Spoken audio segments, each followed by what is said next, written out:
MMA Boxing Talk here. I just want to make a video talking about boxing. Boxing is having a tremendous year in 2017. Been so many good high-level fights. The best are fighting the best in boxing way more frequently than they were.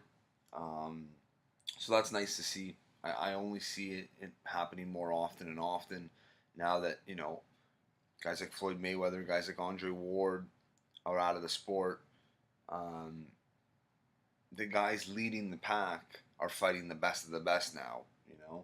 Anyway, so far this year, there's been some solid fights. Triple G versus Danny Jacobs back in March. That was a great fight. Of course, arguably the best fight of the year. Anthony Joshua versus Vladimir Klitschko. Passing of the torch. That was in April. That was a tremendous fight. Earl Spence Jr. versus Kell Brook over in the UK. That was a really solid fight. I'd like to rewatch that one sometime soon. Of course, you had Andre Ward versus Sergey Kovalev rematch, which ended definitely in a little bit of controversy, but it is what it is. Mikey Garcia versus Adrian Broner was another big fight. And of course, we just had Triple G versus Canelo, which also ended in controversy. But, if you take away Adelaide Bird's scorecard, that was a tremendous competitive fight, and Triple G, in my opinion, deserved the win, no problem. I thought he won seven rounds at least. But nevertheless, it was a great fight, and they're talking about having that fight next, so that'll be in May of 2018. Triple G Canelo 2 will be ridiculous. But 2017 is not yet done. There's still another 3 big fights in the world of boxing. We have Anthony Joshua versus Kubrat Pulev taking place October 28th. That's a huge fight. Anthony Joshua has a lot of pressure on him. He needs to win this fight, if he wants the winner of Wilder versus Ortiz, So, Pulev's no slouch, but Joshua definitely should win that fight. And then the week later, we have Deontay Wilder versus Luis Ortiz, which is a fight I'm so pumped about. This is a fight that 2 undefeated guys, 2 knockout artists, 2 very athletic heavyweights who are also massive. You got Wilder and Ortiz, both have very quick, powerful hands. Of course, Ortiz is a lot more polished. His boxing fundamentals are much better than Deontay Wilder. But Deontay Wilder has that raw knockout, one punch, fight-altering power. So you can never count Wilder out, despite him losing, a bunch of rounds. He can always knock out his opponent, So, but at the same time, Luis Ortiz, Wilder's never faced a guy as good as Luis Ortiz. He's never faced anyone as much power with Ortiz or have the speed of Ortiz.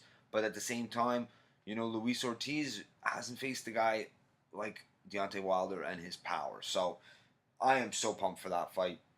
And the winner of Wilder Ortiz more than likely is going to fight Anthony Joshua. Because I truly believe Joshua will dispatch a Pulev in 5 or 6 rounds. So I'm really excited about the heavyweight picture here. The ultimate fight that everyone wants to see is definitely Anthony Joshua versus Deontay Wilder, which would happen, early in 2018. But the main thing is Deontay Wilder has to get past Luis King Kong Ortiz, and that will not be easy. I kind of favor Luis Ortiz to beat Deontay Wilder, but I'm rooting for Deontay Wilder because I know that Joshua Wilder fight would be so monumental, especially if both guys are undefeated. And if that fight does happen and their records stay unblemished until then, you'd have Joshua who had stopped Vladimir Klitschko, which is a massive win on his resume, and then of course Wilder would have Ortiz on his resume beating him. So that's why I'm rooting for Wilder. and of course Joshua. But if Luis Ortiz happens to beat Deontay Wilder, then I have no problem with Ortiz versus Joshua. That's also a tremendous fight. So much to look forward to. I know Wilder versus Ortiz is November 4th, same night as the UFC pay-per-view at MSG, which is a stacked card as well. So I'll be watching both those fights at the same time. But and then of course to end out the year, a tremendous fight that boxing hardcores have been optimistically waiting for the past 2-3 years, at least 2 years anyway, and that is December 9th at MSG. Vasily Lomachenko is taking on Guillermo Rigondeaux. It's a super fight. You got Rigondeaux moving up 8 pounds to face Vasily Lomachenko. Rigondeaux, he told his fans, don't make any excuses because I'm 100% willing to move up 8 pounds to fight Lomachenko, and I believe that Rigondeaux said that he believes that he can beat Lomachenko even moving up 8 pounds. So there'll be no excuses. This is a tremendous fight.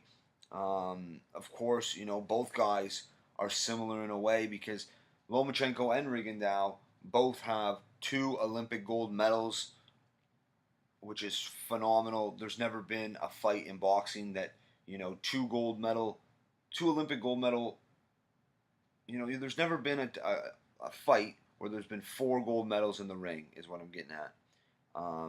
Lomachenko has 2, Rigondeaux has 2. That's never happened in boxing history.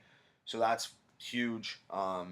Their skills are just phenomenal. Their speed, their creativity. They both look very different in the ring. Of course, Lomachenko's quite a bit bigger. So I do favor Lomachenko. I think their skill is about similar. Lomachenko, I think, has more looks. He uses different angles more than Rigondeaux, but Rigondeaux makes up for it in speed. So, I mean, without a doubt, Lomachenko has not faced anyone as quick as Rigondeaux, but Rigondeaux has never faced a guy as big and as talented and as awkward and unorthodox as Lomachenko. So, that's why this fight is so great. I favor Lomachenko, but there's no guarantee. There really isn't. But that's a huge fight. I know a lot of MMA fans are really coming around to Lomachenko. I mean, you just have to watch a couple of his highlight videos, and you just get the gist of what this guy's all about. But when you really watch a full fight of Vasily Lomachenko, that's when you really notice his greatness, because he just dominates you at every moment, at every opportunity. This is a guy that walks you down in your grill, and he's very tough to hit. Lomachenko's the type of guy that can swim without getting wet. It's truly sensational. Where of course Rigondeaux likes to stay more at range with his opponents. He in tight, not a bad fighter, but nobody's better than Lomachenko in tight. So very interesting matchup. Cannot wait for that one. That one will be, like I said, December 9th on ESPN. Unfortunately, for my Canadian fans, Canada doesn't get ESPN, so we'll have to stream that one. But that's it for this video. I just wanted to talk a little boxing. 2017 is having a tremendous year. It's been a long time since boxing has done so well, and with the rumor of the rumor of Canelo Triple G rematch next May, and the possibility of Anthony Joshua fighting the winner of Wilder Ortiz early next year. I mean, 2018 is already looking good. So much to look forward to. That's it for this one. If you liked the video, subscribe. Check me out on Twitter at MMABoxingTalk1. Peace.